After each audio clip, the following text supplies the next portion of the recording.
How to use your Honesuki. If you're unfamiliar with this shape, it is a Japanese boning knife designed specifically to break down poultry, but you can use it for many other butchery tasks like deboning pork shoulder, to give one other example. You will find these in both single beveled and double beveled,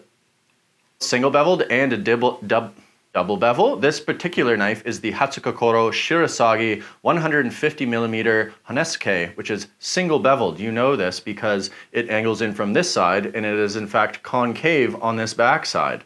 So this changes how you sharpen this knife, and it also changes its readiness right out of the box. You could probably use this knife right out of the box and it would perform relatively well, but to get the most out of this knife, there is a little bit of setup that is required on the stones. So I'm gonna throw this knife over to Jake and he's gonna touch it up, tune it up, and get it ready for use. Jake? Hello everybody, welcome to the setup portion of the video. Today we're going to be setting up this sweet Honesuki from Hatsukokoro, their Shirasagi Migaki line. If you guys would like to just see how to use this knife, there'll be a timestamp down below. You guys can go click that and then we'll get right down to how to break down a chicken. But I've got a couple hours of work ahead of me here, so I'm just going to get started and then we'll kind of talk as I go. I've got my stone soaking over here. This is the Nanawa Standard 200. Anytime you're doing something like this, you're going to want to use the coarsest stone that you have available. And if you don't have something like a 200, you might really want to pick one up before you start this, because you could do this on like a 400. Anything higher than that, you're going to be here all day. No one's going to be having a good time. And you're probably just going to get discouraged and you're going to stop and it's going to be all smudgy. No one's going to be happy. So actually, before we get started with this, let's talk about the geometry of the knife a little bit. Now, it's very important to note that this guy is not just dead flat. It might look like that, this guy does, but there is a taper to the spine and the edge is slightly convex. It can be really, really hard to see. If you have something like a machinist square, you can even use like a credit card. I'm not probably going to be able to show you on camera, but you'll see that there's a little bit of a rock to the blade. And that convexity paired with the spine having a bit of a taper, and I know it doesn't really like look like it, but I've got some calipers here and you guys can see at the tang out of the handle, we're looking at 4.31 and down by the tip, 3.37. I don't know if you guys can see that. So it is minimal, but it is there. And that means that it's not just flat. So if you had a plane and it was meeting halfway through, and you twisted it, it's gonna have a little bit of that kind of like propeller shape to it. So how do we deal with this kind of like propeller shape that's got some convexity to it? Well, consider one pass kind of has 3 steps to it. We're gonna have our finger pressure in the middle. We're gonna have another pass where we have our finger pressure closer to our shinogi, and then we'll have a third pass where we're kind of closer and right behind the edge. Once we get to the end, we can kind of do a bit of a rocking motion, but we'll get to that later. So for now, we're gonna make sure that our stone is flat, and we're gonna get to work. Make sure to knock down the edges. These coarse stones will cut you up if you don't. All right, so we will get started. Like I said, guys, this is probably gonna take me, 2-ish hours. We'll see what this guy looks like out of the box. So I'm gonna edit this down. If I have any tips or tricks or anything, I will stop and I will let you guys know. I'm gonna switch down to the edge now for this part of the pass. And of course, I will show you what the knife looks like coming off of each stone. And I will show you guys the next stone that I'm jumping to, so you guys kind of expect what it to look like, or expect what it's gonna look like as you're going through the process. I've got my pressure up a little bit higher now on the shinogi. And this first pass, we're just going in and trying to see what our contact looks like. All right, there you guys can see it. I'm using a 200, so it should be pretty obvious. If you're not sure where you're touching here when you get to the higher grits, you can always like go over the bevel with Sharpie, but when you're coming from the factory knife to a really coarse stone, it's pretty obvious. But I can see that I've got really good contact up here and down here. There's a little bit of a low spot in the middle, and then there's probably a bit of an overgrind on the tip and the heel, which is, normal for when these guys come off a wheel. So that means that up on the tip, we're gonna wanna kind of lift the handle up a little bit. Don't actually like make it a tipping point, just add a little bit of upward pressure to that. Again, finger pressure up at the shinogi here. A little more water. This is a thirsty stone. This is actually the first time I've used this stone. liking it so far, but we'll see how it does.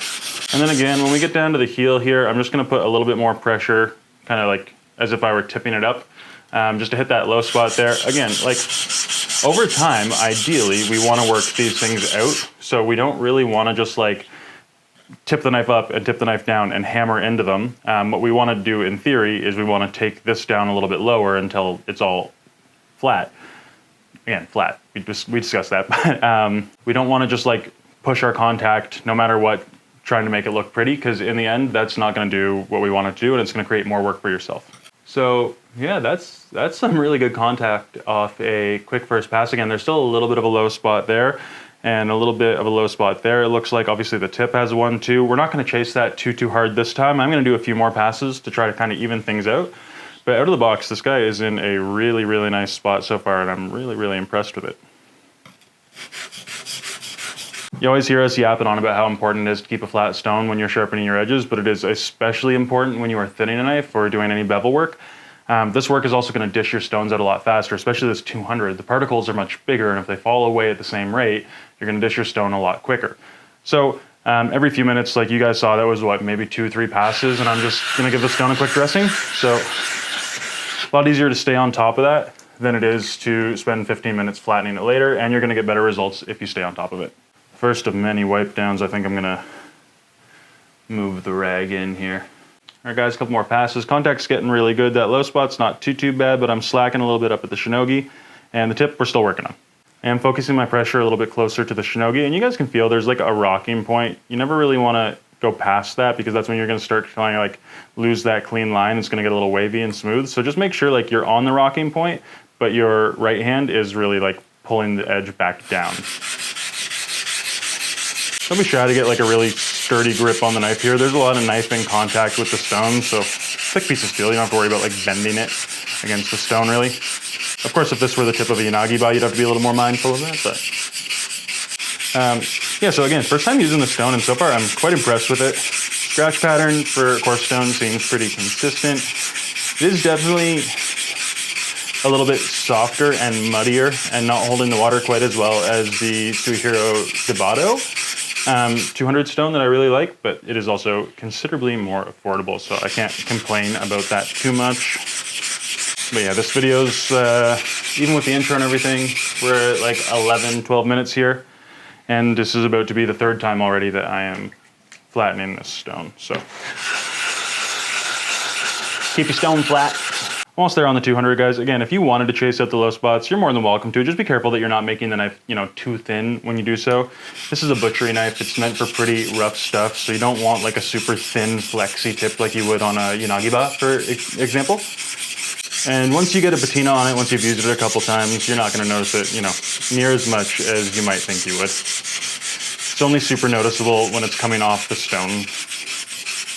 Also pressure-wise, you can push, you know, pretty hard on the 200. We are trying to remove a fair bit of material. But don't send it with all your weight behind it, guys. Tips of your fingers should be turning white under your nails, but you shouldn't be going so hard that your hands are getting like super duper tired. Let the stone do the work. If you push harder, you're just gonna dish the stone out quicker. It's not gonna cut the steel much faster, if at all. You might burnish the steel or load the stone. Take your time. If there was a faster way to do this, I assure you we would be doing it at the shop. And I mean, to be fair, we do have, you know, a water wheel that we thin the knives out on when they need it. But we still finish by hand on the stones after it comes off the coursework on the wheel. So no cheat codes, just lots of time. Make a tea, make a coffee, crack a beer, and clear your schedule for the afternoon. All right, guys, we're looking pretty good. Still, I'm being a little bit of a wimp by the shinogi and kind of like the middle portion here, so I'm gonna come back and touch that. I'm happy with the tip. We're gonna come back and do some refinishing at the end before we hand this one off to Gage. So we'll see how that comes together. But give me just one more quick pass here on the shinogi. Nice light pressure. Make sure I'm not digging too hard and burnishing. Sometimes you'll notice that the steel gets a little bit brighter because you're burnishing it and just like pushing really, really hard on the stone. Then you think it's a low spot and then you chase it out, and that's not really the case. So, and again, there we go. If you have a tricky spot too that you're trying to hit, it's very possible that your stone is just dished out, and as you slide over, that's where you're hitting the low spot on the stone. So always assess the flatness of your stone. If you have an inconsistency on your bevel. And again, guys, if it's still looking a little bit inconsistent, you know, don't worry about it. There are, don't get me wrong, a lot of really talented polishers that'll spend 20 plus hours on a knife and get an incredible stone finish. However, a lot of what you see is kind of refinishing smoke and mirrors, and there's nothing wrong with that. But very few knives are going to be stone polished and perfectly flat out of the box. And even then, they go over it with finger stones because true perfect does not really exist. Goes for anything, but it especially goes for knives. All right, guys, I am just about done on here. Pretty consistent. There's a little bit of a streak, but I'm not super worried about that. We're gonna jump to the 400 after this. Do not touch the Ura on your coarse grit stone like this 200. If you really need to, if your Ura is super jacked, you might want to step down to a 1K to kind of reset it. But again, I don't recommend doing that unless you like kind of know you need to.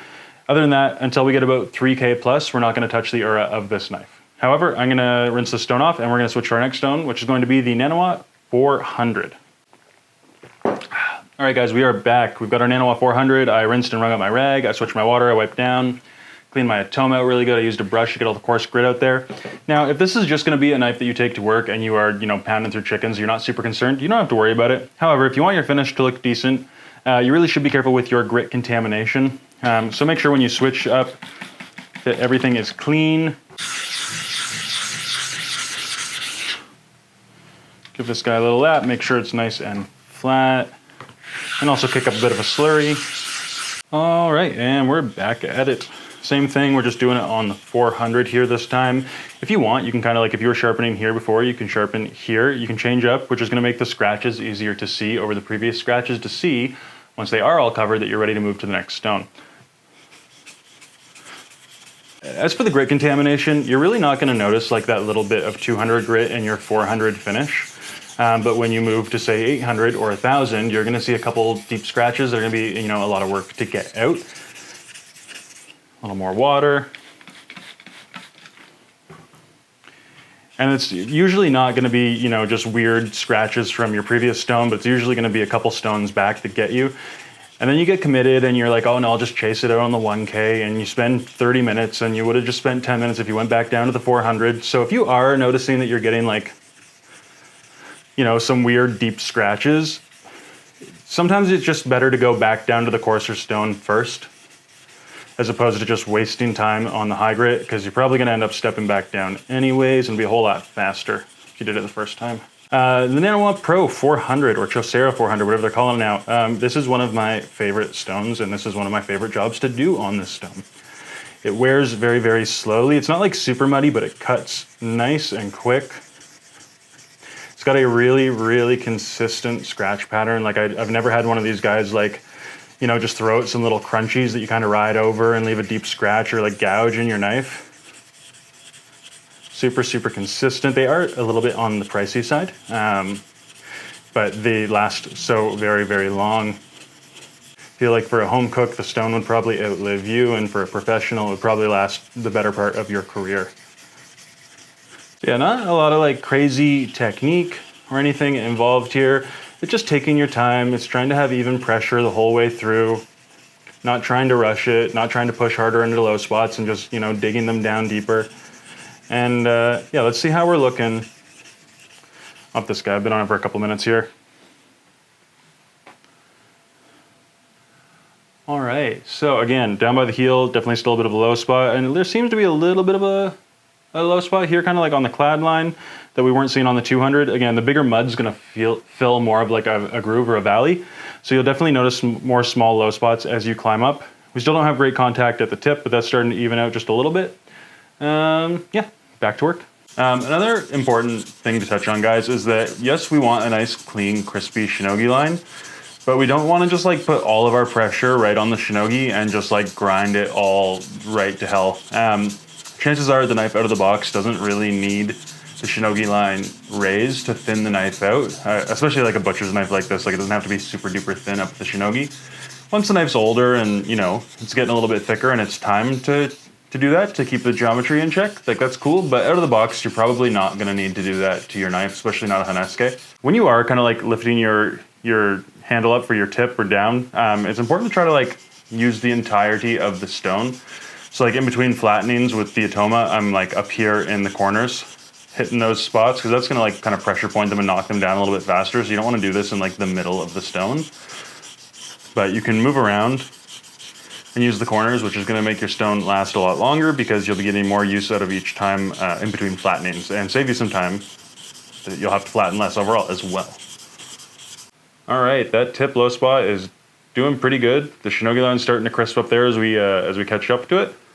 This is maybe like, I don't know, 20, 25 minutes on the 400.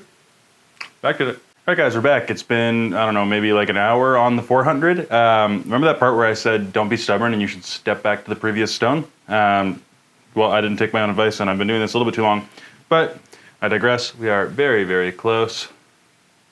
Still a little bit dirty there, but it's all coming together. Teeny, teeny, tiny little low spot there and just a little bit left at the tip. Now, I've decided that this is bothering me and I'm gonna chase it out. So I'm going to put my middle finger kind of like right in the middle of that little K-tip. I'm gonna kind of like rock the knife down. Obviously that's very exaggerated, but just a little bit, just to get rid of that guy. It's not as bad as I thought it was, so I figure if I'm already taking off this material, I might as well smooth things out. If it's worse than this, again, don't feel the need to chase it out. But because this one's just so close, again, this is a really good time to use the corners and the ends of the stone because you're gonna kind of like dig out a little bit quicker doing this. All right, guys, I am just about done on the 400 now. You can see there's still a little bit of a low spot there, still a little bit of a low spot there. I was chasing them out, but I really don't wanna like make it too thin at the tip or down by the heel because those are obviously the most susceptible areas to chipping. So we're almost done on the 400. I'm just gonna do one thing on my way. So starting on the 400, I like to kick up a bit of mud, and I'm gonna have to flatten my stone before I put it away anyhow. Just go ahead and get some nice mud worked up. That should be sufficient. We'll get our stone out, and you can use anything to like really prop your knife up. I'm just gonna use a chunk of wood here. Take a paper towel.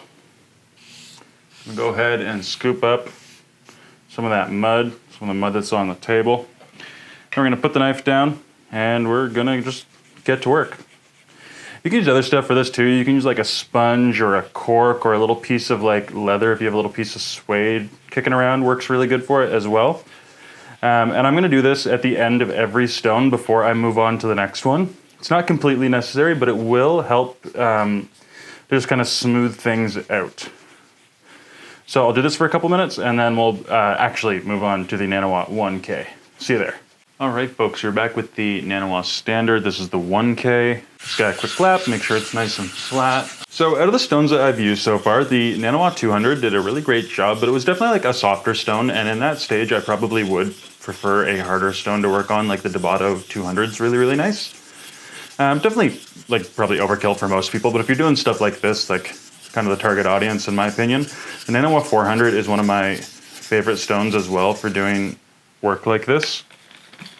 I always find myself doing more work than I expect to on the 400 when I jump up from something like the 200.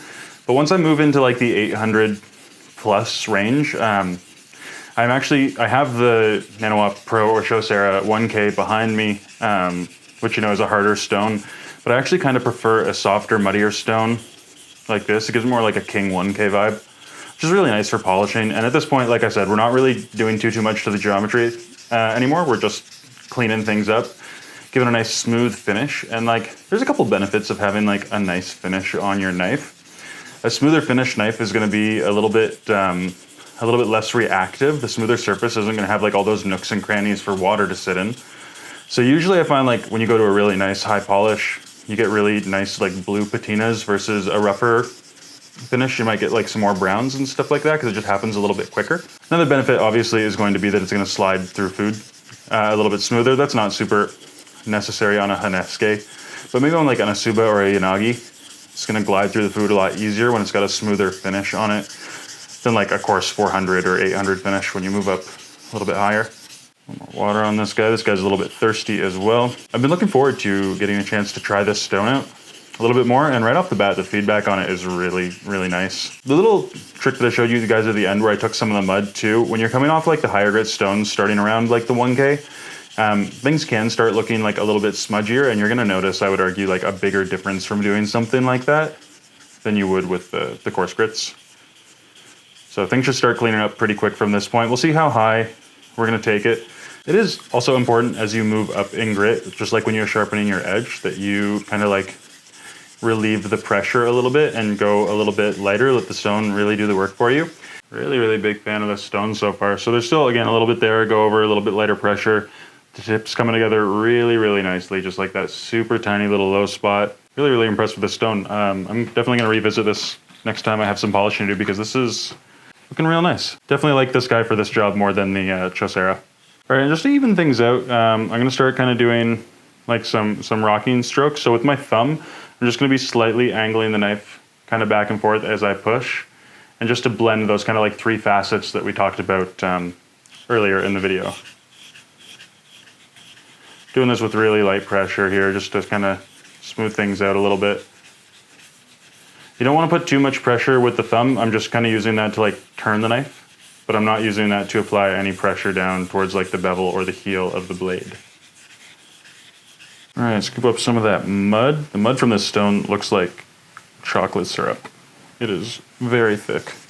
All right, guys, we're back after the 1K mud, and I'd say that's a pretty big improvement from off the stone finish. Still not perfect, but for sharpen, not super worried about it. Next, I'm gonna be going onto the Nanowatt Green Brick of Joy. I know that's what some people call it. I don't remember what it's actually called. I just use this stone to kind of jump between synths and naturals. I'm gonna finish Sky on a natural and flex on gauge a little bit. So after my first like couple minutes on this stone, you can start to see that this is like Streak City. If this is what your knife looks like now, don't worry, you didn't mess anything up. Usually when you get into this grit range, things start looking a lot more streaky.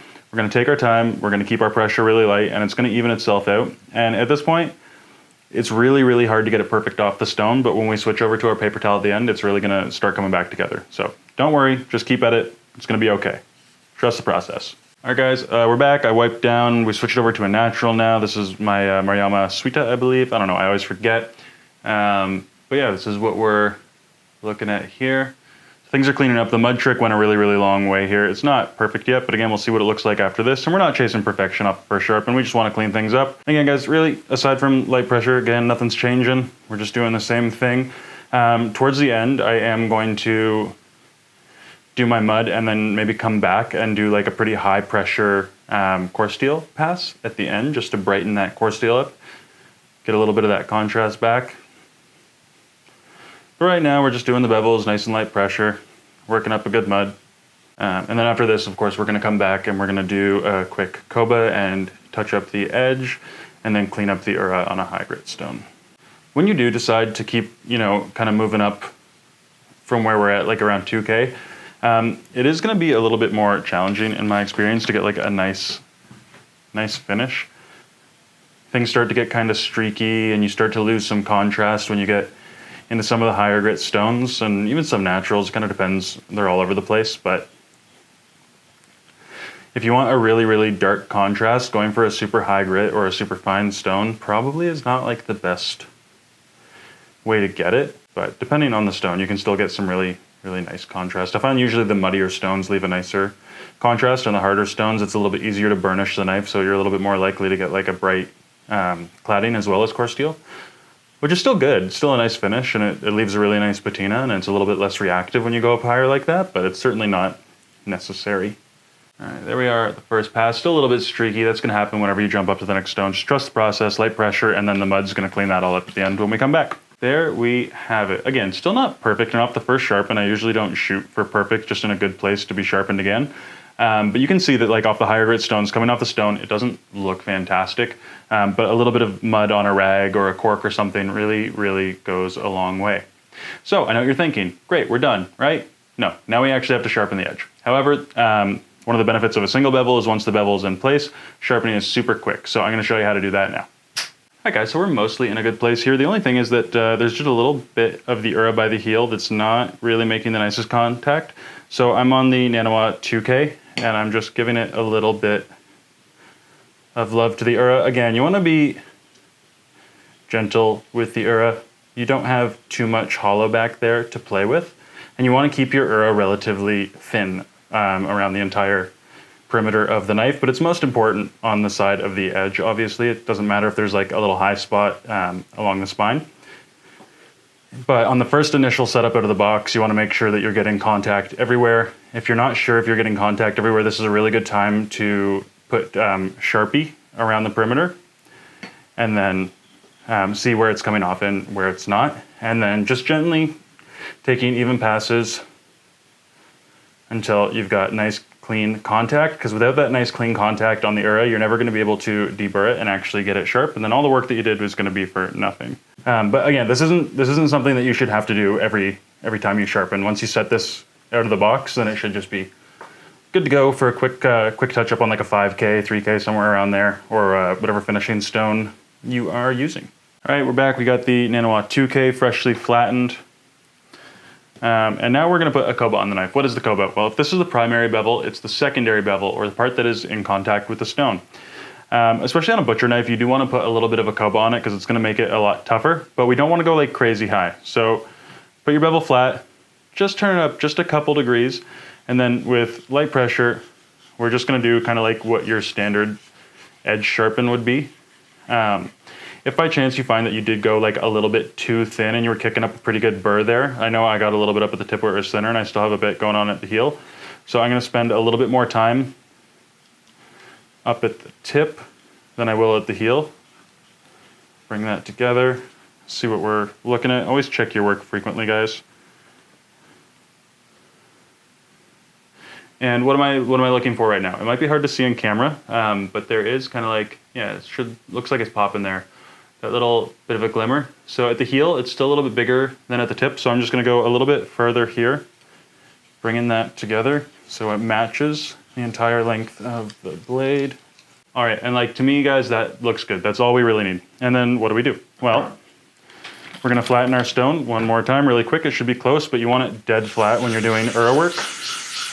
I'm going to go ahead and rinse most of the mud off. I also like a rather fresh stone when I'm doing this so I can see what's going on.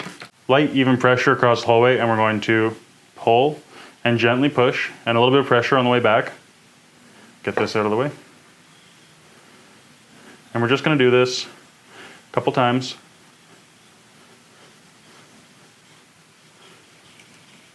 Right? And then we're going to kind of bounce back and forth like we were deburring. So we'll do a couple strokes forward on the koba that we created, flip it over, give it a couple swipes back, same thing.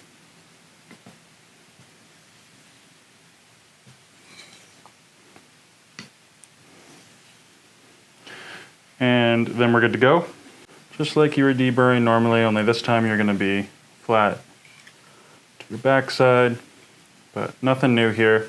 All right, guys, now that we have the ura sorted out, we went back, we gave kind of like our deburring strokes, we hit on a leather strop, and now, without further ado, we're screaming sharp, and we are ready to hand this off to Gage to break down some chickens. Gage? Thanks, Jake. You did a great job. It looks awesome. It's super duper sharp, ready to break down a chicken. So let's get into it. All right, folks, here we are. Our Honesuki is ready to go. We're going to break down a chicken. So first thing I like to do is get these little flappy boys out of the way. 1 and 2. This one doesn't have much, but next thing I like to do is take this, separate this and this. I try to cut as close to the leg as possible because I want nice skin coverage on my breast should you decide to keep the skin on the breast when you're cooking it. So we're going to cut right about here. And obviously that allows us to cover the breast nicely with the skin. And next we're just going to pop the joints of the thighs out. On the back side, you'll put your fingers like sort of right in here. You'll feel where the joint connects to the backbone here. It's usually right next to the oyster there, and you just pop them up. Super easy, right? Next thing we're gonna do is flip our bird over, and we're going to remove the oyster here along with the thigh and leg. So we wanna be careful that we're getting as much of that oyster as possible. And there you have it. No wasted meat, and we got that guy off nice, super easy. You'll notice that I'm extending my index finger on to the spine of the knife. In the Western world, this is frowned upon, but in the Japanese world, this is a really common technique, and I find it really adds a lot of comfort when you're doing stuff like this. The closer your finger is to the tip of the knife, the easier it's going to be to control that part of the blade. Furthermore, the Honesuke's got that really cool reverse tanto or K-tip on it, which makes it really nimble and really adept at getting in and around bones and joints and stuff like that. It should also be noted that this guy is not, in fact, a bone cleaving knife. You don't want to try to go through bones with this guy. We're going around bones and through cartilage, but never through the bone. Next thing I like to do is take off the wing here. So it's just the heel of my knife. I'm going to make a little incision there, and then that will expose the inner workings of the chicken here, and I can see where my wing is connected to the breast. So I'm just going to very carefully remove that. Keep in mind that this is going to affect the way your breast looks here, right? So we want to, keep this as nice as possible. This is the gold right here, right? So we don't want to screw that up too much. So really try to take your time and get that off nice and easy without cutting through the breast too much. There we go.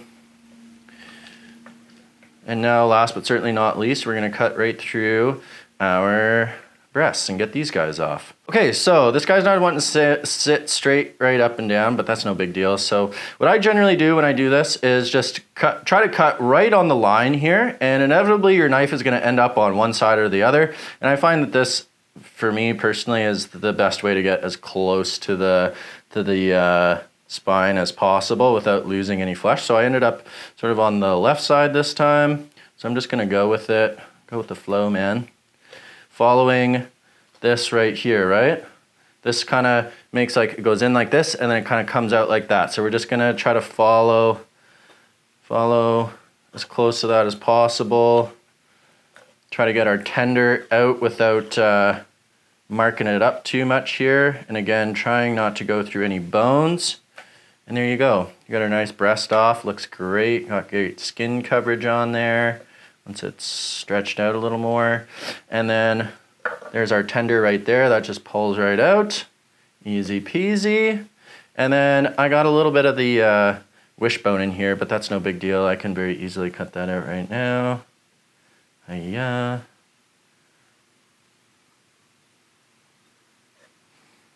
Perfect. Now we'll do the other side. Again, just following as close to that bone in the middle as possible. Don't be afraid to turn it around. You don't always need to use your knife for everything, right? You want to like use your hand and sort of spread it out and let it just kind of fall apart as best as you can. There we go, our second breast. Nice skin coverage. I managed to get the wishbone out well this time, and there's our tender. Beauty, cool. So wings, obviously you can split these guys up into drummies and into flats, and then take the wing tips and throw them in stocks.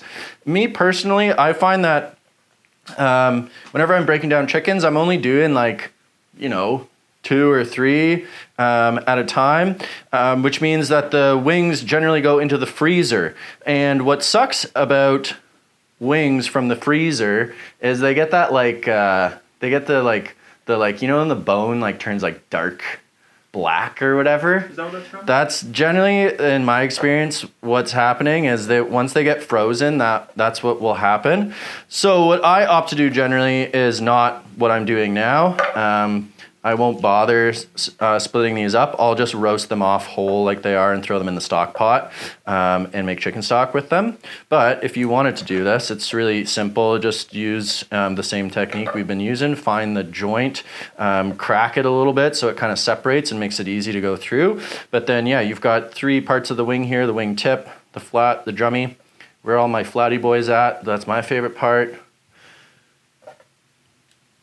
Next, we've got our legs. So Again, you can cook these whole, you can separate them. I personally, again, don't like putting the bone-in chicken into the freezer because, again, that you'll get that weird like bloody bone thing happening. So I will separate these, super easy like that. You know, you've got your drumstick, and these will go right into the oven for me. And then I will debone my thigh. This is another thing that the Honesuki is great at like scraping bones and stuff. Again, you want to be like a little bit, I wouldn't even say the word careful is the appropriate word, just like, you know, be cognizant of what you're doing. You don't want to like try to hack through the bone because you will, or you run the risk of damaging the knife.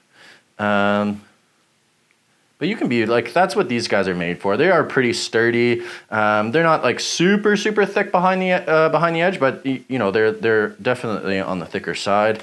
And there you go. There's my thigh. So I can freeze that because it's not got no bone in it anymore, so I won't get that weirdness happening. Or you can just cook them off right away. I personally, whenever I buy chickens, it's usually because they're on sale at the grocery store, unless, of course, I'm making a video for all you lovely folks. And I'll buy, you know, like I said, like 4 or 5 at a time, and I will make my stock in the morning, or throughout the day, obviously, starting in the morning, and it's usually ready by dinner time. And then I like to make a real meaty chicken noodle soup. So I'll take the drumsticks and the thighs. I'll cook all that off, and I'll throw that all into my chicken noodle soup, and then I'll make some fresh noodles with my pasta machine. And I'll tell you what, that is a meal. Love chicken noodle soup. It's a little hot right now. We're filming in the summertime. But there you have it, guys. That's how to break down a chicken with your Honesuki. These things are tons of fun to use. This guy's super sharp. Chick did an awesome job sharpening this guy up, so it's just like flying right through everything. Check if there's any little bones. There's a little something or other right here. And that out. Didn't get it. Now I got it. All right, folks, so this is what we're left with. We got 2 drummies. We got 2 wings. 1 whole. 1 split into 3. And what did I do with my other 1, 2? Oh, no, I got it all here. 1, 2, 3, 4. Oh, and then the carcass left over. Yeah, so there you go. A little bit of meat left on there, but I think all in all, it was a pretty good job. All right, folks, so there's how to use your Honesuki and break down a chicken. Thanks for watching.